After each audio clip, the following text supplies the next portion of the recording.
matrix addition program where the addition of two matrices will be done. So as per the logic which we used in our previous examples, that is first example in our time complexity, if you have a for loop and statement within that. See, let us consider this part as the statement within this for loop. Then in that case, if n value is 6, so how many times will this loop will be executed, or will the statement within this will be executed?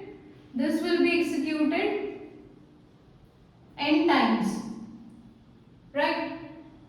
So whereas this will after executing this for n times, I value will be incremented again and will check the condition part. So now the condition is false and control comes out of the loop. So in this condition, n value is 6, but we are checking or we are incrementing the value until I value becomes 7. So this for loop time complexity will be n plus 1, 6 plus 1, which is 7. And again, so if you consider this part now, this is a statement within this for loop.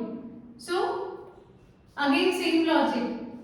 So just like how we got n plus 1 for loop here also we'll get this loop will be executed n plus 1 number of times, and the statement within this will be executed n times.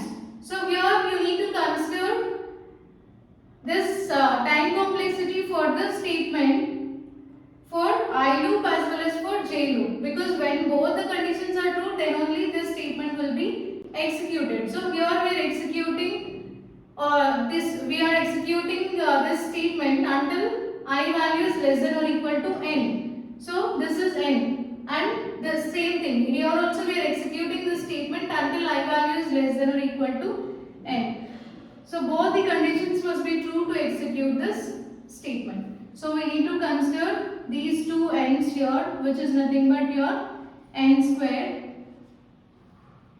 And now finally calculate time complexity. So this is n plus 1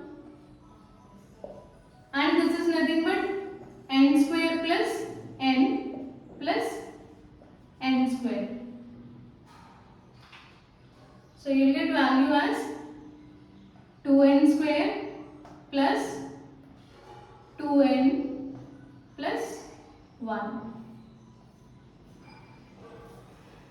Okay, so from this it is clear that final time complexity equal to big O of n square.